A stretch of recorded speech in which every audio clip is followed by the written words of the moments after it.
And the title of this mini podcast is The Myth of Control. You know, this may not be true, but it sure feels like it. One of the biggest myths in life is the idea that we're actually in control. From what I've seen, tends to be a bigger myth for men than for women.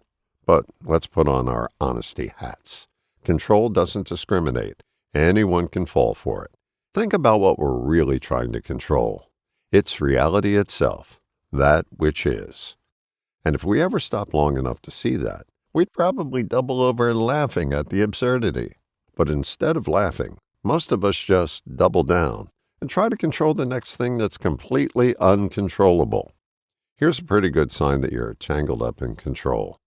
You can't stand being told what to do. That usually comes straight out of childhood. That leftover sense of nobody can tell me to do anything. That reminds me of a story. My teacher, Dr. Dave Dobson, used to run us through this exercise. He'd ask us to imagine ourselves in a moment where someone was telling us what to do and really feel that rebellion rise up within us.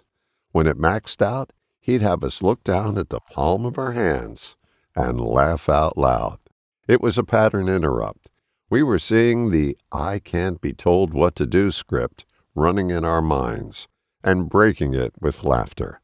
Because the reality is, no matter who you are, the President of the United States or the richest person alive, there will always be someone who can tell you what to do.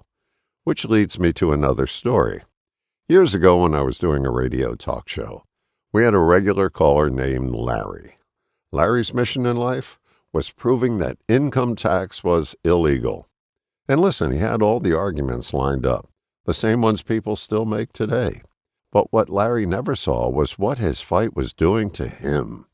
He was always angry, constantly, and he had heart problems that he never connected to the stress he was generating by pushing up against reality.